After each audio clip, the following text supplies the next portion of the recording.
Hello friends, स्वागत है आप सभी का स्टॉक्स ऑफ इंडिया में। काफ़ी दिनों बाद हमारी मुलाकात हो रही है क्योंकि शेड्यूल बहुत बिजी चल रहा था, इसलिए मैं पोस्ट नहीं कर पा रहा था, वीडियोस रिकॉर्ड नहीं कर पा रहा था। जो भी ट्रेडिंग चल रही थी उसके या जो स्क्रीनिंग हो रही थी उसके वीडियोस आ नहीं पा रहे थे यूट्यूब पर। बट अभी मैं कोशिश कर रहा हूँ कि रेगुलर अपडेट देता रहूं। कहीं ना कहीं शायद मैं फ्रीक्वेंसी कम कर दूंगा। अर्लियर मैं डेली या कह सकते हो कि हफ्ते में 3 से 4 वीडियोस डालता था। हो सकता है फ्रीक्वेंसी थोड़ी सी कम हो, अभी तक मैंने फाइनल नहीं किया है कुछ, बट मैं इवेलुएट कर रहा हूँ क्या क्या ऑप्शंस हो सकते हैं, ताकि मैं मेरे दूसरे जो चीज़ें हैं उनको भी मैनेज करके आपके साथ टच में रह सकूँ। सो शुरू करते हैं आज का वीडियो। सो आज जो मैंने स्क्रीनिंग की है नेक्स्ट वीक के लिए, वो आपके सामने पेश करूंगा। और साथ ही साथ जो हमारे एग्जिस्टिंग स्टॉक्स है, जहाँ पे हमारी ओपन पोजीशंस है, वो फिलहाल कैसी है वो आपके सामने रखूंगा। सो जैसे कि लास्ट वीडियो में मैंने बताया था कि पिरामिड जो हमारा एक प्राइमरी आईपीओ बेस का फाइंडिंग था, तो वो हमने स्टिल उसका जो ट्रेलिंग स्टॉप लॉस है 181 का, दैट इज स्टिल इंटैक्ट। तो लेट्स सी कि ये हमारा जो ट्रेड है ये कहाँ तक जाता है, जो हमारा प्राइमरी आईपीओ बेस वाला ट्रेड था। Then EMIL is doing well. यहाँ से पिवट 158 का पिवट क्रॉस करके प्राइस अच्छी खासी ऊपर गई थी, फिर एक बेस बना एंड अभी फिलहाल हमारा जो लास्ट स्विंग लो है प्राइस का, उसी पर हमारा SL इंटैक्ट है।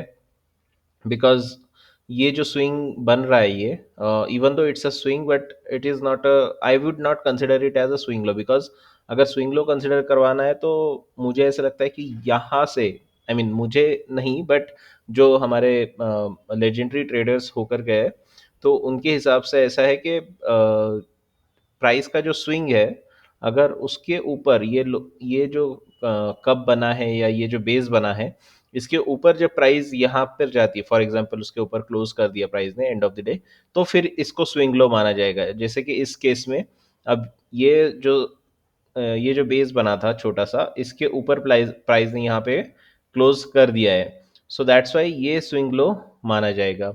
उसी तरह से अगर आप देखोगे यहाँ पर भी एक स्विंग बना है, ठीक है, लेकिन प्राइस जो है ये सक्सेसफुली क्लोज नहीं कर पा रही है इस रेजिस्टेंस लेवल के ऊपर, है ना। सो दैट्स वाई ये वैलिड नहीं होता। एंड अगेन अब तो एक अच्छा खासा बड़ा बेस बन चुका है प्राइस का।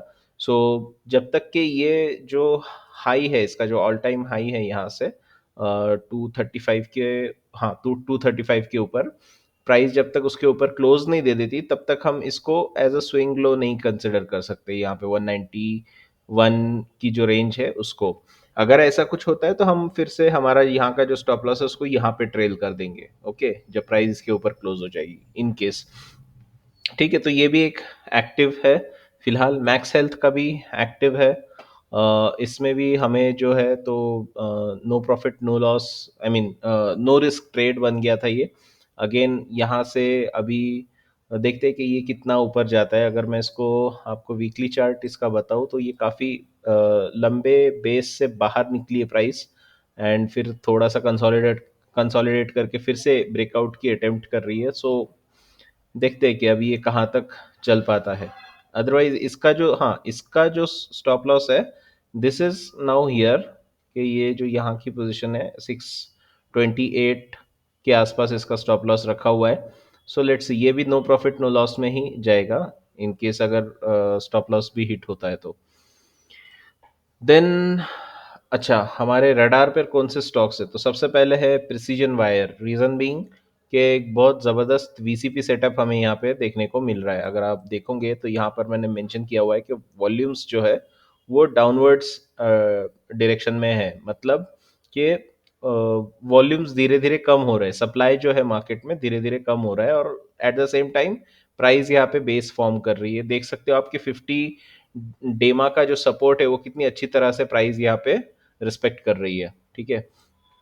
तो ये एक VCP बेस जो है यहाँ पे बना हुआ है। इन केस अगर नेक्स्ट वीक बिना फ्राइडे का जो लो है उसको वायलेट ना करते हुए अगर प्राइस नेक्स्ट वीक या उसके आगे आगे आने वाले वीक में यहाँ से ऊपर जाती है, सो मेरा ये प्लान रहेगा कि 131.5 का मेरा पिवोट रहेगा एंड एसएल मेरा होगा 125.5 का। ठीक है, तो ये मैं मेरे मेरे प्लान के बारे में बता रहा हूँ, ज़रूरी नहीं कि आपने इसको लेना है, बट मेरा जो ट्रेड मैनेजमेंट है या मेरा जो प्लान है, ट्रेड प्लान, वो मैं आपके साथ डिस्कस कर रहा हूँ।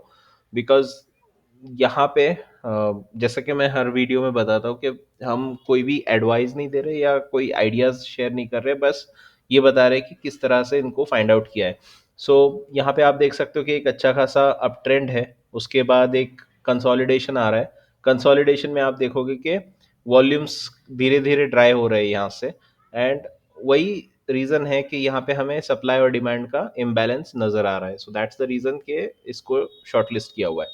Next is Alicon once again. So Alicon को पहले भी हमने ट्रेड किया हुआ है, यहाँ से कहीं तो ट्रेड किया था उसको, फिर यहाँ पे किया था, एंड देन मैंने अभी चार्ट क्लीन किया हुआ है, सो दैट्स वाई पुराने जो मेरे एनोटेशंस थे वो यहाँ पर नहीं दिखेंगे आपको। आप चाहो तो मेरे पुराने वीडियोस चेक कर सकते हो एलिकॉन के लिए। तो यहाँ पर फिर से एक बार प्राइस जो है एक बेस बनाकर टाइटनेस आ रही है। आप देख सकते हो कि वोलेटिलिटी जो है यहाँ से यहाँ तक कितनी थी, अराउंड 30% की वोलेटिलिटी थी। फिर अभी वोलेटिलिटी धीरे धीरे कॉन्ट्रैक्ट हो रही है। यहाँ पे जो ये रीजन है पूरा, इस रीजन में वोलेटिलिटी अराउंड 13.5% बोल सकते हैं इसको, उसके आसपास थी। और अब यहाँ पर फिर से वोलेटिलिटी कॉन्ट्रैक्ट हुई है -6%, 6.5% के आसपास। तो कहीं ना कहीं ये भी एक it's also a kind of volatility contraction pattern, मैं इसको ऐसे ही देखूंगा। सो यहाँ पर मुझे लगता है कि एक, मैं आपको बॉक्स में बताता हूँ, या ये वाला एक सेटअप है। Okay, then the other setup is this one. यहाँ पर वोलेटिलिटी कॉन्ट्रैक्ट हो रही है। ठीक है, ये दोनों सेम ही रेंज में है almost. Okay, so this is the second range, और थर्ड रेंज जो है, जो लेटेस्ट रेंज अभी बन रही है, वो इस के बीच में बन रही है। देख सकते हो आप कि ये बॉक्स 1, 2 एंड 3 वोलेटिलिटी किस तरह से कॉन्ट्रैक्ट हो रही है दोनों में, सॉरी तीनों में। सो इस वजह से मुझे ऐसा लगता है कि यहाँ पर भी एक वीसीपी, उतना टेक्स्ट बुक वीसीपी तो नहीं है, बट कहीं ना कहीं एक बन रहा है। तो ये मेरा ट्रेड प्लान कुछ इस तरह का है। यहाँ पे 970 का पिवट है और मैं स्टॉप लॉस 903 पे लगाऊंगा। लेट्स सी कि ये कब ट्रिगर करता है। सो ये दो स्टॉक्स मेरे रडार पर है। Now coming on to the watch list. So watch list में मैंने डाले हैं रूट। रूट इसलिए डाला है क्योंकि यहाँ पर एक ट्रेंड रिवर्सल देखने को मिल रहा है। आई मीन ये अच्छा खासा बेस यहाँ पे बना हुआ है, एंड प्राइस जो है, अब आप देख सकते हो कि ये लोअर सॉरी हायर लोज बन रहे हैं अक्सर प्राइस में। सो यहाँ पर एक एक टाइटनेस काफ़ी ज़्यादा आ चुकी है प्राइस की, जो रेंज है वोलेटिलिटी उसके अंदर। तो इस रेंज में अब प्राइस आ गई है। सो देखना होगा कि अगर प्राइस इसके ऊपर ट्रिगर करती है नेक्स्ट वीक 1735 के ऊपर, तो तो कैसे आगे का पैटर्न कैसे होता है उसका, या आगे का जो जर्नी होता है प्राइस का वो कैसे होता है। एसएल कहीं ना कहीं अगर नेक्स्ट थर्सडे वाला जो लो है उसको वायलेट नहीं करती है प्राइस, तो थर्सडे वाला लो हमारा स्टॉप लॉस बन जाएगा, and this could be the way. देखते हैं कि नेक्स्ट वीक ये क्या बनाता है रूट में, but this is on watch list. Olectra again यहाँ पर सेट होता हुआ दिख रहा है। लास्ट टाइम भी हमने ओलेक्ट्रा यहाँ पर ट्रेड किया था, ये रहा अराउंड 734 के आसपास थी प्राइस तब।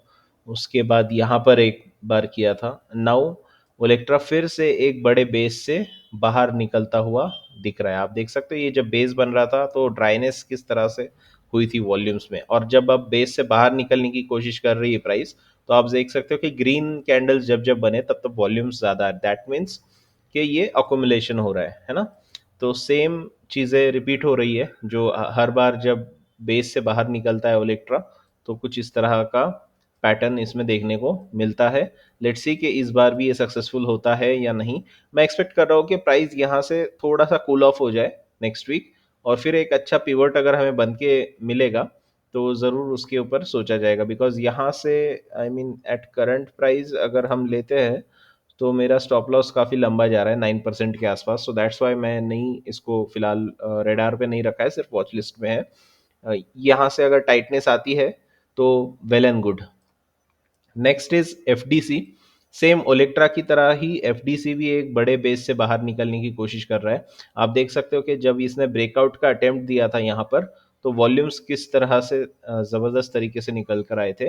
अनफॉर्चुनेटली वो सक्सेसफुल नहीं रहा, लेकिन उसके उसके वजह से एक टाइटनेस यहाँ पे और एक कॉन्ट्रैक्शन हमें देखने को मिल सकता है, which is a very good thing. तो इसके वजह से हमें एक अच्छा pivot with a stop loss समझ में आएगा। लेट्स सी कि अगर नेक्स्ट वीक या उसके बाद प्राइस जो है फ्राइडे के लोज को अगर बिना वायलेट किए ऊपर की तरफ जाती है, तो शायद फ्राइडे का लो हमारा स्टॉप लॉस बन सकता है। So this is FDC. और एफडीसी अक्सर जब भी ऐसे बेस से बाहर निकलता है ना, तो अच्छा खासा रनअप उसने हिस्टोरिकली दिया है। So that is also a reason कि मैंने इसको एक वॉच लिस्ट कैंडिडेट बनाया हुआ है। Okay, now moving on to transaction. मुझे इसका प्रोनाउंसिएशन नहीं आता, पता नहीं क्या है ये। Track traction technologies. Okay, traction technologies. तो ये न्यूली लिस्टेड स्टॉक है गाइज। यहाँ पर आप देख सकते हो कि ये यहाँ पर लिस्ट हुआ था और ये काफ़ी दिनों तक एक रेंज बाउंड सिनेरियो से गुजरा। उसके बाद यहाँ पे ब्रेकआउट आया और ब्रेकआउट देने के बाद फिर से कॉन्ट्रैक्शंस देखने को मिल रहे हैं। तो यहाँ पर बेस ओवर बेस का एक सेटअप मैं कह सकता हूँ कि बना हुआ है। पिवट 199, सॉरी 199 लिखा है, 119 होना चाहिए था। 199 के ऊपर पिवट है इसका। सो लेट्स सी के प्राइस यहाँ से अगर ऊपर जाती है तो फिर शायद इसका जो ट्रेजेक्ट्री है ये भी अपवर्ड की तरफ हो सकता है। So since it's a new company और पहली बार ऐसा सेटअप बन रहा है, बुलिश पैटर्न जो होता है स्टॉक की जो ट्रेडिंग हिस्ट्री है उसके अंदर पहली बार ऐसा कोई सेटअप बना है। So that's a very healthy sign कि स्टॉक, न्यूली स्टॉक के जब ऐसे फर्स्ट या सेकेंड बेसिस बन के बाहर निकलते हैं तो they have a tendency to run for a longer time. So this let's see के ट्रैक्शन टेक्नोलॉजीज कहाँ तक सक्सेसफुल होता है, 119 का पिवोट ये ब्रेक कर पाता है या नहीं, और will keep you posted on this. Then Gufic Bio, ये एक अच्छा स्टॉक हमें नज़र आ रहा है। यहाँ पर आप देख सकते हो कि एक cup and handle kind of setup बना हुआ है। प्राइस अच्छे खासे अप ट्रेंड में है, उसके बाद एक कप एंड हैंडल बना है, और यहाँ पर अगेन आप देख सकते हो माइन्यूटली अगर आप ऑब्जर्व करोगे तो यहाँ पर भी आपको एक कॉन्ट्रैक्शन इन प्राइस वोलेटिलिटी देखने को मिल सकती है। 13.5% के आसपास का था, फिर उसके बाद 10% के आसपास की वॉलेटिलिटी हुई, और अब 345 का पिवट है। अगर वो क्रॉस करती है प्राइस तो फिर शायद गुफिक अगेन एक अच्छे रनअप के लिए तैयार हो सकता है। गुफिक भी हिस्टोरिकली काफ़ी अच्छा कैंडिडेट है, जब भी बेस से बाहर निकलता है तो अच्छा खासा रनअप इसने हिस्टोरिकली दिया है। देखते हैं इस बार ये सक्सेसफुल हो पाता है या नहीं। Then Honasa, it's also a newly listed company है। यहाँ पे मुझे आईपीओ बेस बनता हुआ दिख रहा है। आप देख सकते हो यहाँ पे कंपनी लिस्ट हुई, अच्छी खासी लिस्टिंग तो नहीं थी, पता नहीं इसका इशू प्राइस क्या था, बट यहाँ से फिर इमीडिएटली प्रॉफिट बुकिंग या शॉर्ट सेलिंग जो भी है, प्रेशर यहाँ पे बनता हुआ दिखा स्टॉक में। देन इट रिवर्स्ड एंड यहाँ से ये सीधा आपको अगर कैलकुलेट करें हम तो ये अराउंड 89% का रनअप इसने दिया था। Then it again started contracting in the late November, और तब से ये कॉन्ट्रैक्शन में है। उसके बाद यहाँ पर एक बेस बनता हुआ दिख रहा है, तो 487 का एक पिवट है। देखते हैं अगर प्राइस उसको क्रॉस करती है तो आगे का सिनेरियो शायद ये आईपीओ बेस ब्रेकआउट भी कहला सकता है। Then we also have an eye on Yatra dot com. Yatra online में अगेन ये भी न्यूली लिस्टेड कंपनी है। इसका भी एक रेंज बाउंड चल रहा था, यहाँ पे एक अच्छा खासा बेस बन के प्राइस बाहर निकली है। अगेन जो पुराना रेजिस्टेंस था उसके पास जाकर प्राइस जो है, आप देख सकते हो ये जो रेजिस्टेंस है इसके पास जाकर प्राइस थोड़ा सा स्ट्रगल कर रही है अगेन। तो देखते हैं कि मुझे ऐसा लगता है कि यहाँ से कुछ इस तरह का एक छोटा सा कॉन्ट्रैक्शन इन प्राइस वॉलेटिलिटी देखने को मिल सकता है। ज़रूरी नहीं है कि दो बार देखने को मिले जैसे मैंने ड्रॉ किया था, हो सकता है यहाँ से भी डायरेक्ट ये ऊपर चली जाए प्राइस। ठीक है। सो दिस इज यात्रा जिसका पिवट 154 के आसपास है, एंड एस एल यहाँ का जो भी स्विंग लो होगा उसके आसपास, मे बी 145 के आसपास।